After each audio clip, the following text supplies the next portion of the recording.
Teman-teman boleh percaya atau tidak, semua tanaman ini bisa menjadi subur dan sehat sepanjang waktu hanya dengan modal 3.000 perak.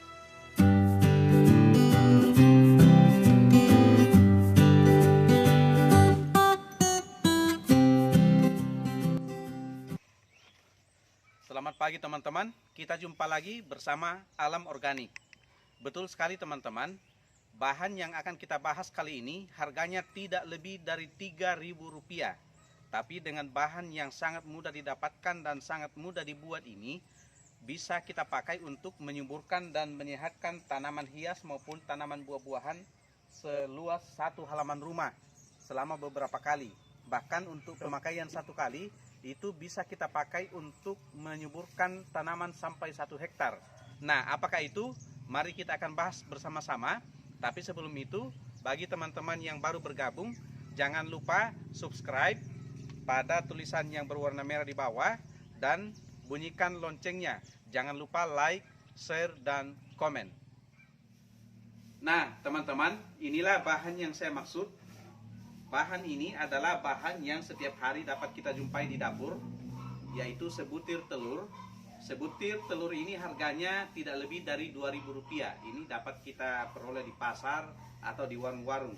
Kemudian bahan yang kedua adalah micin atau MSG. Ini mungkin satu bungkus ini harganya Rp5.000, tapi satu bungkus ini bisa terdiri dari 10 sendok. Sementara yang akan kita gunakan nanti hanya 1 sendok makan. Itu berarti harganya tidak lebih dari Rp1.000.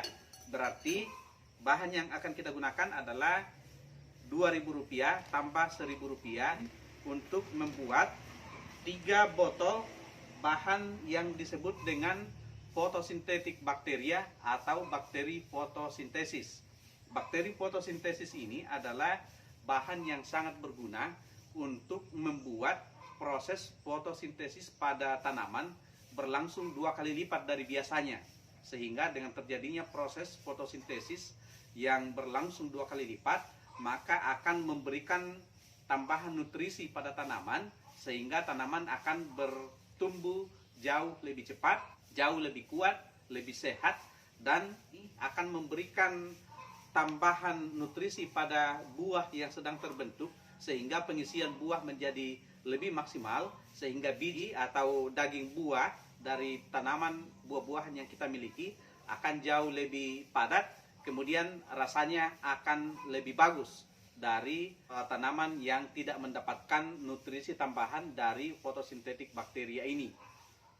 Secara teknis, manfaat dari pengaplikasian bakteri fotosintetik pada tanaman adalah yang pertama untuk membantu menambahkan nitrogen ke tanaman, yang kedua untuk membantu menambahkan gas hidrogen sulfida di dalam tanah dari proses dekomposisi bahan organik, yang ketiga untuk mempercepat pertumbuhan tanaman, yang keempat sebagai sumber mineral asam amino, asam nukleat, senyawa aktif fisiologis dan polisakarida pada tanaman, dan yang terakhir adalah untuk meningkatkan kualitas rasa tanaman baik pada sayur-sayuran maupun pada buah-buahan. Teman-teman, sebenarnya cara membuat bakteri fotosintetik sudah pernah saya praktekkan kurang lebih 5 bulan yang lalu, dan ini hasilnya, ini sudah berumur 5 bulan dan sudah saya videokan sebetulnya, sudah saya upload di channel Alam Organik, tapi kurang banyak yang berminat, entah karena informasinya kurang tersampaikan dengan baik atau teknik penyampaian yang kurang bagus. Tetapi menurut saya, teman-teman sangat rugi kalau tidak menyimak cara pembuatan bakteri fotosintetik ini dengan baik, karena dengan bakteri fotosintetik ini kita betul-betul mempraktekkan prinsip ekonomi. Dengan modal yang sangat rendah, kita bisa mendapatkan hasil yang sangat maksimal. Dengan modal hanya Rp3.000, kita bisa menghasilkan pupuk. Ini hasilnya nanti adalah 3 botol. Ini bukan, karena ini POC. 3 botol, ini sudah saya pakai 1 botolnya, tinggal tersisa 2 botol. Ini bisa untuk menyemprot tanaman padi seluas 1 hektar. Sehingga teman-teman sangat rugi kalau tidak menyimak cara pembuatan bakteri fotosintetik ini dengan baik. Baiklah, kita akan mempraktekannya. Cara yang akan kita gunakan adalah yang pertama, kita akan kocok dulu telurnya bersama dengan micin.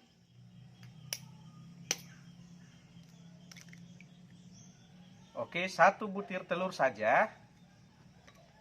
Kemudian micin kita gunakan 1 sendok. 1 sendok saja. Nah, ini dia 1 sendok.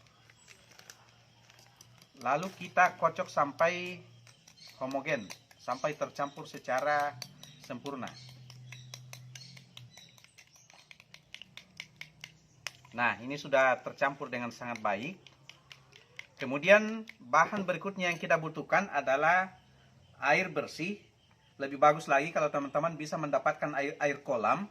Air kolam yang bersih dalam artian bahwa air kolamnya tidak tercemar bahan kimia atau bahan-bahan lain yang bisa menghalangi pembentukan bakteri pada proses yang akan kita lakukan. Ini saya ambil air sumur, airnya bersih.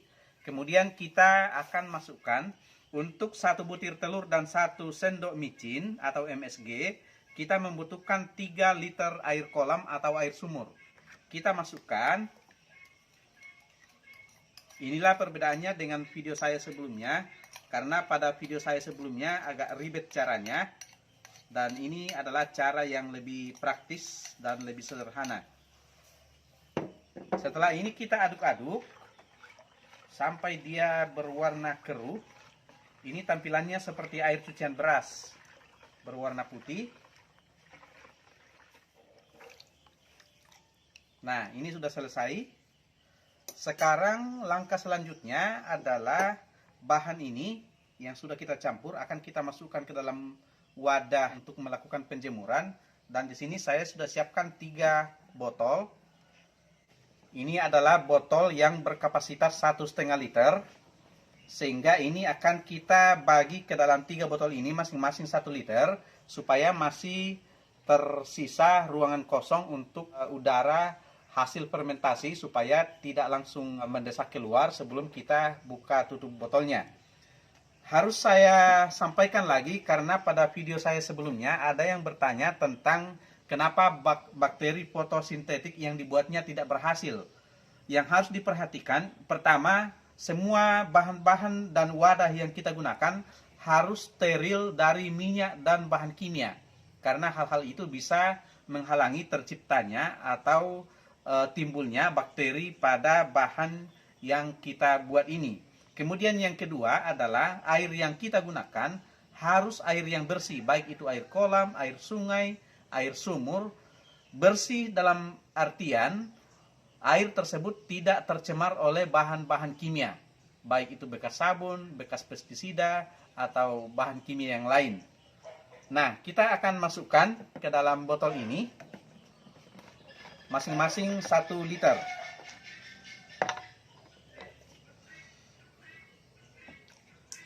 Kita masukkan.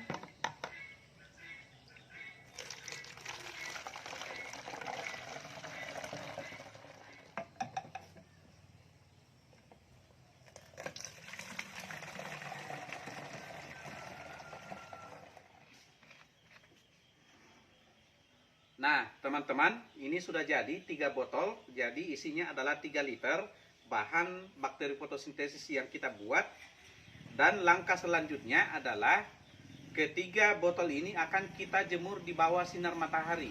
Semakin lama terpapar matahari dan semakin terik mataharinya semakin bagus. Bakteri fotosintetik ini membutuhkan sinar matahari untuk proses pembentukan bakterioklorofil yang ada di dalam bahan ini, karena bahan inilah yang akan membantu tanaman untuk menyerap sinar matahari dan mengubahnya menjadi energi kimia melalui proses fotosintesis tambahan yang dilakukan terhadap tanaman.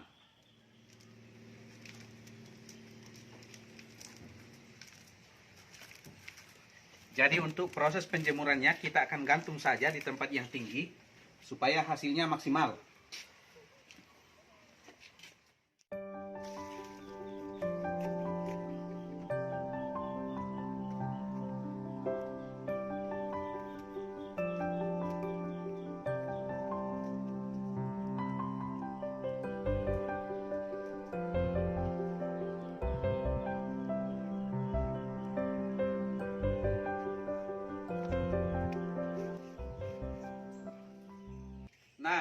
teman-teman, sekarang saya akan mempraktekkan cara mengaplikasikan bakteri fotosintetik ini pada tanaman.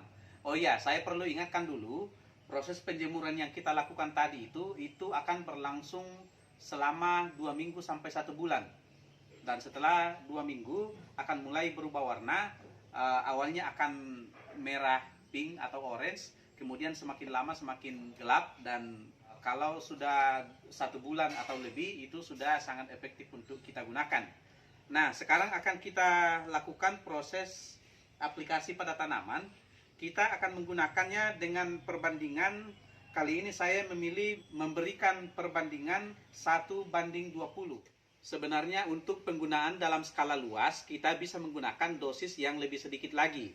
Itu bisa kita gunakan perbandingan 1:50 atau 1:100. Atau untuk 1 tangki semprot kita isi cukup setengah gelas saja. Itu untuk penggunaan dalam skala yang lebih luas. Tetapi untuk kali ini karena saya hanya akan praktekkan pada tanaman hias dan tanaman buah-buahan di halaman rumah saya akan menggunakan perbandingan 1:20. Artinya untuk 2 liter air ini saya akan berikan 100 cc atau setengah gelas bakteri fotosintetik ini. Ini akan saya isi.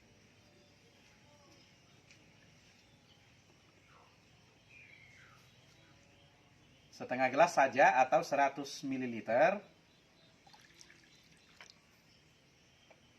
Lalu kita aduk. Dan kita aplikasikan pada tanaman dengan 2 macam cara. Bisa dengan dikocor, bisa juga dengan disemprotkan. Atau kedua-duanya sekaligus. Dan kali ini saya akan semprotkan. Kita masukkan ke dalam spray.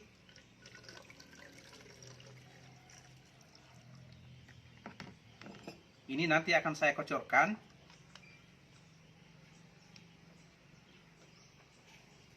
Dan yang ini akan saya semprotkan. Ini langsung di belakang saya ada tanaman bonsai kelapa, ada tanaman suplir dan lain-lain, akan saya semprot pada daunnya. Frekuensi pemberiannya adalah 1 kali 1 minggu atau 5 sampai 7 hari.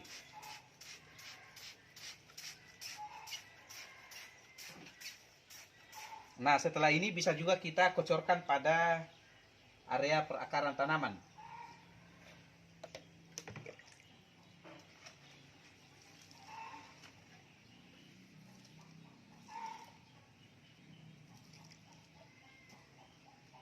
Demikian juga kalau ini kita praktekkan pada tanaman buah-buahan, kita bisa lakukan 2 praktek ini secara sekaligus. Kita semprotkan pada daunnya dan kita siramkan pada tanamannya. Untuk dosis penyiramannya, teman-teman bisa mengira-ngira sendiri sesuai dengan insting petani yang teman-teman miliki.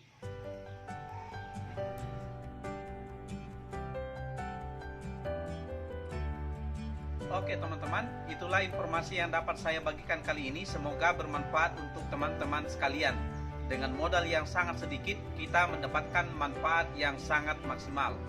Salam organik.